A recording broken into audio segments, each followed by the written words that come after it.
makam Mbah Sunan Klitoh di Karangasem, Karangkembang, Kuno Pekat, Babat, Lamongan. Para hadirin rahimakumullah, mari kita bacakan Fatihah. Assalamualaikum ya Mbah Wali Sunan Klitoh. Assalamualaikum warahmatullahi wabarakatuh. Assalamualaikum wa ala ibadillahis sholihin. Salamun qawla mirabbir rahim. Salamun ala Nuhin fil alamin. Salamun ala Sulaiman fil alamin. Mbah Sunan Klitoh ini adalah merupakan salah satu dari sekian wali mastur atau sunan di luar kelompok dakwah Wali Songo.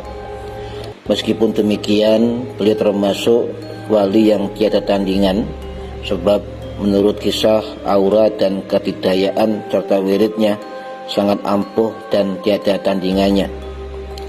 Makam itu adalah makam petilasan Mbah Buyut Klitih yang berada di puncak Gunung Pegat. Sekitar bulan Oktober tahun 1996, makam Mbah Buyut di atas Gunung Pegat jasadnya sudah dipindahkan ke tempat pemakaman umum Dusun Karangasem, Karangkembang. Masyarakat setempat pada tanggal 14 Oktober 2020 lalu bergotong royong membangun jongkop sebagai bukti bahwa jasad Mbah Buyut memang benar sudah dipindahkan. Sejarahnya ada dua versi. Ada yang menggunakan beliau, ada yang mengatakan beliau merupakan salah satu murid dari Sunan Gunung Jati Cirebon yang diperintahkan untuk mensiarkan agama Islam di wilayah Babat, Lamongan.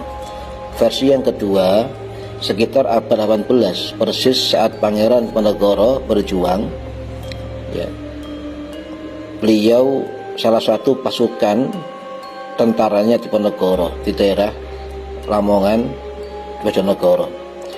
Mengapa disebut Mbah Klitih? Mbah Klitih itu artinya tidak tidur, ngelitih, terus ngelitis, terus dengan wirid pakai media kemiri. Mengapa pakai kemiri? Agar Mbah Klitih tidak tidur malam, maka beliaunya menebar buah kemiri dari atas gunung, dicari hingga ketemu semua, sambil mencari kemiri yang sebar, sambil berwirid, zikir, menyebut asma Allah. Itulah proses riyalah atau riyadhah yang dilakoni oleh Mbah Klitih. Dari puncak Gunung Pegat ini, Mbah Sunan Klitih menyawurkan buah kemiri, ya, dan berserakan sampai di suatu tempat desa yang kini dinamai Dusun Kemiri, masuk dalam wilayah Kabupaten Bojonegoro. Lebih ajaib lagi, Mbah Sunan Klitih punya ingon-ingon atau peliharaan kuda kelawu. Kelawu itu abu-abu, ya. Hingga sampai kapanpun ing rejaning zaman, jika ada orang kampung Karangkembang yang punya kuda dengan warna yang sama, kelawu atau abu-abu seperti milik Mbah Sunan Klitih, maka kuda tersebut semalaman akan berontak, keesokan harinya akan mati. Nama Gunung Pegat sudah ada pada masa kerajaan dan Belanda. Diartikan sebagai gunung yang menjadi pembatas atau pemisah wilayah antara Lamongan dengan Keraton Sedayu di masa silam. Pasalnya, wilayah secara mitrasi di masa sekarang dengan dulu itu berbeda.